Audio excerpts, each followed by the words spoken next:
Hi, I'm Molly. Despite being a bit overweight, I've always been popular. I'd even call myself the life and soul of the party. My best friends Joan and Haley adored me for my sense of humor and optimism. I enjoyed going to school. Everyone thought I had a pleasant voice. That's why the principal entrusted me with reading important announcements. Good morning, folks high school. Molly Smith here with a quick reminder that our Fierce Cougars team is playing the final match of the season today. The only thing that truly annoyed me was my mom constantly trying to push me on a diet. If you don't lose weight, you'll never get married. Was she for real? I wasn't insecure and firmly believed that beauty had no size. Be sure to hit that like button if you agree. It all began when I came to Canada to stay with Grandma during the holidays. She lived in a small town. That year, she was a little sick and asked me to come and take care of her. However, as soon as I walked into her house, I immediately heard loud music. Rock and roll, baby! Heck yeah! What the? Oh, I don't feel so good. I think I'm dying.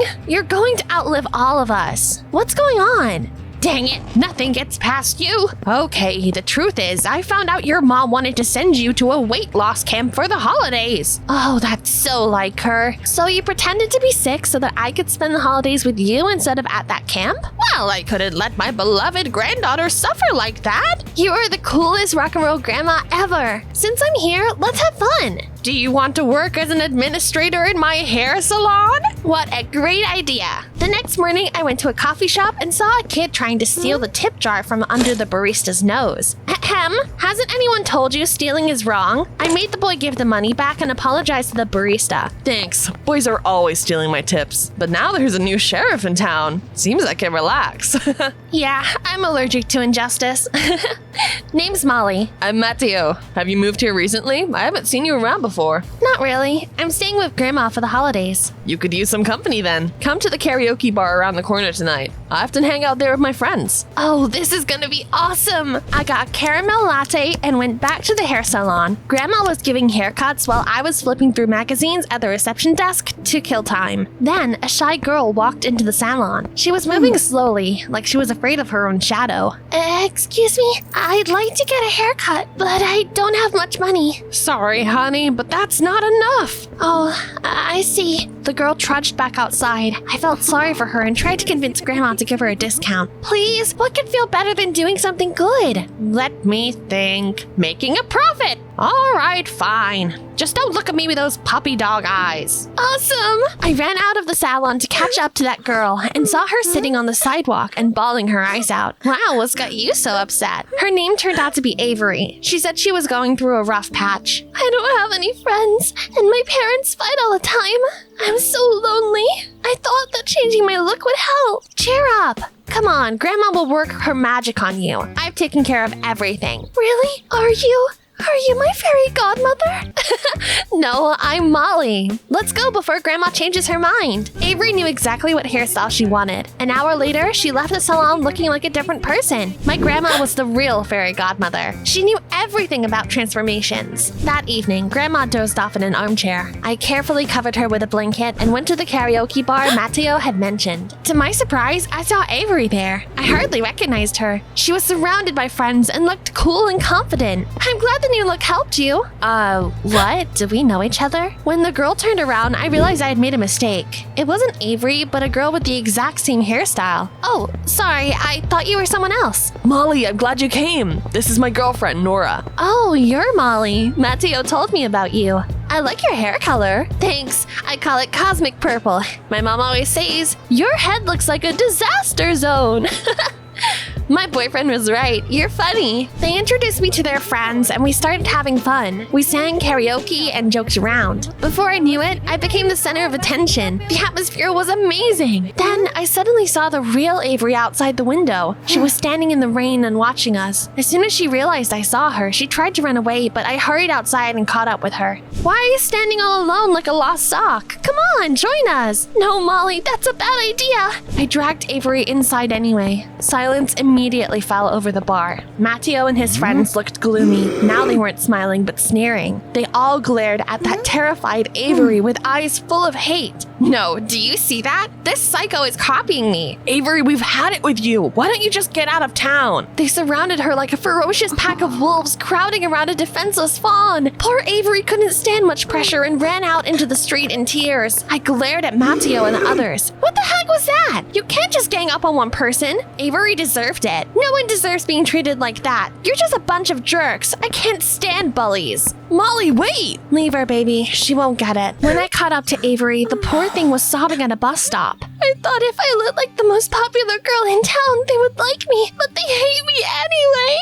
You hit it off with everyone so quickly, Molly. I wish I could be like you. Oh, Avery, you don't need to copy anyone to make those arrogant morons like you. I don't know what to say. You're so cool and independent. Okay, now stop crying or your mascara will run and you'll look like a panda. I spent the rest of the holidays hanging out with Avery. We helped Grandma at our hair salon, went fishing, and had pajama parties. One day, we had a sleepover at Avery's place and I heard her parents arguing. To be honest, they were being so loud the whole city could probably hear them. This is so embarrassing. It's not your fault. Let's take sleeping bags and spend the night in your treehouse. After the holidays ended, I got back home and life went back to normal. After a while, my friend Haley and her family was taking part in a cultural exchange program. Cool! What does it mean though? We'll be hosting a girl from Canada for a while. The next day, I saw that girl at school and my jaw dropped to the floor. She looked just like me.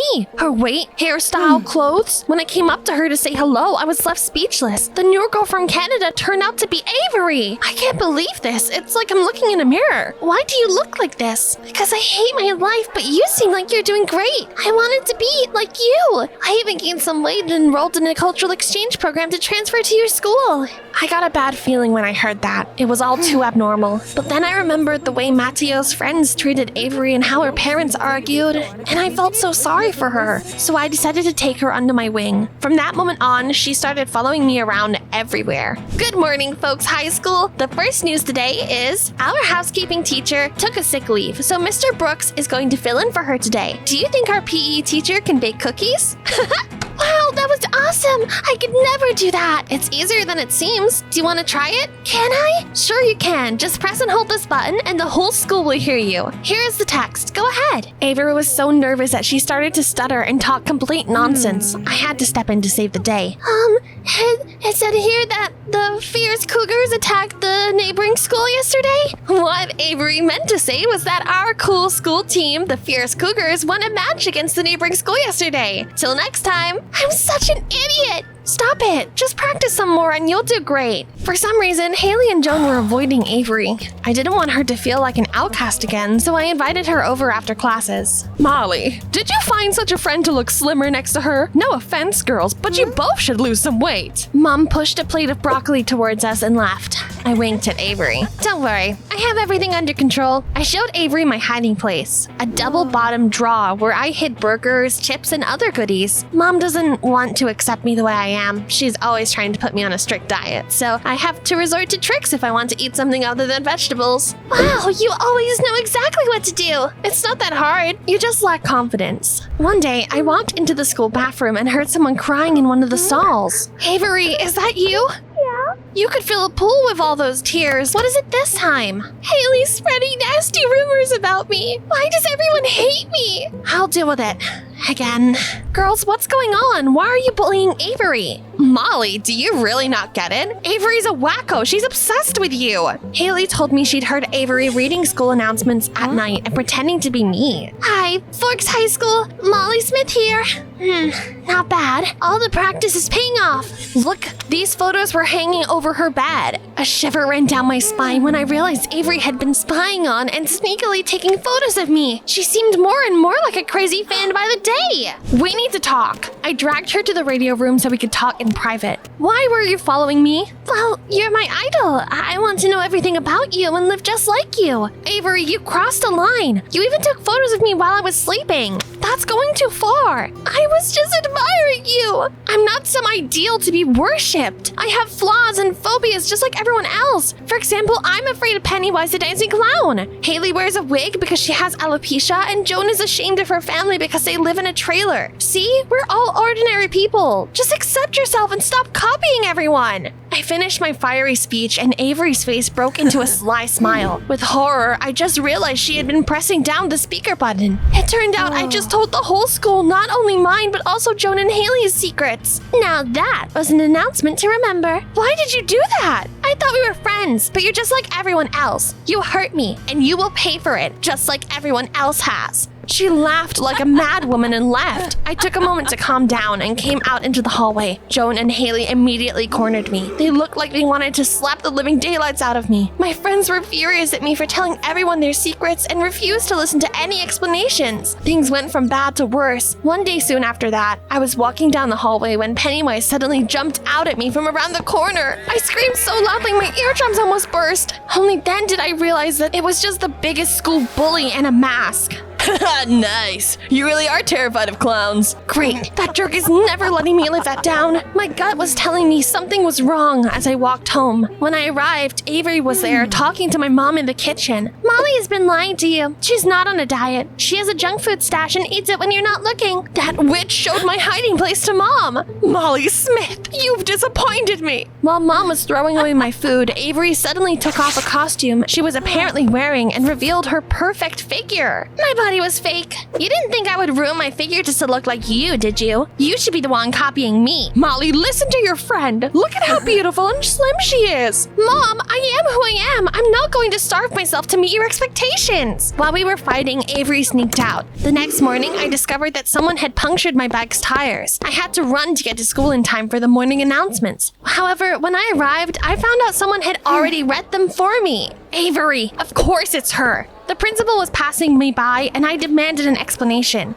Avery said that you were sick and volunteered to take over for you. She's good at it. Let her make the announcements sometimes. It made my blood boil. Later, I saw Avery approach my friends with an innocent smile. Wow, you've lost so much weight. I wore a costume to look like Molly because I thought she was a good person, but after she told everyone your secrets, I realized I don't want to have anything to do with her. Good. We like you more anyway. Molly and I are no longer friends. She's so fake. The whole time they talked, Avery looked at me with a smirk. I realized that she wanted to take away everything that mattered to me. And then I remembered something she said. And you will pay for it, just like everyone else has.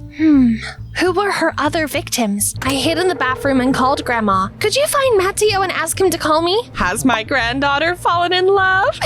No, I'm in trouble. I'll explain everything later. Grandma did as I asked, and soon I got a call from Matteo and told him about everything Avery had done. You should have stayed away from her, Molly. This is Avery's favorite hobby. At first, she just copies someone like a wacko, but then she ruins her idol's life. A lot of good people have already suffered because of her. So that's why you didn't want to hang out with her. What should I do now?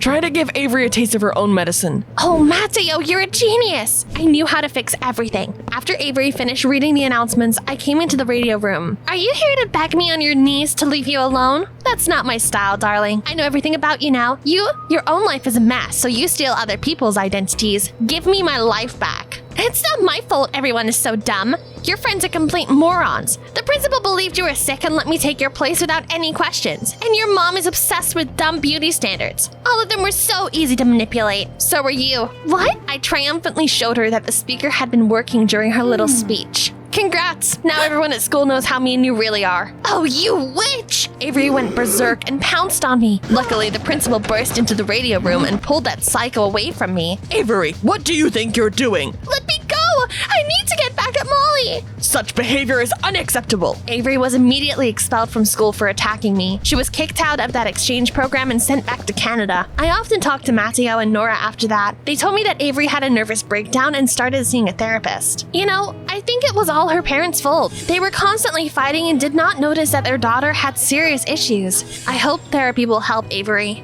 I'm trying to get on with my life. At least Mom has finally admitted that she shouldn't have pressured me to diet so much. I think I'll make up with my friends sooner or later. Most importantly, I learned my lesson. You should be careful of who you let into your life. Anyone you meet could turn out to be a wolf in sheep's clothing.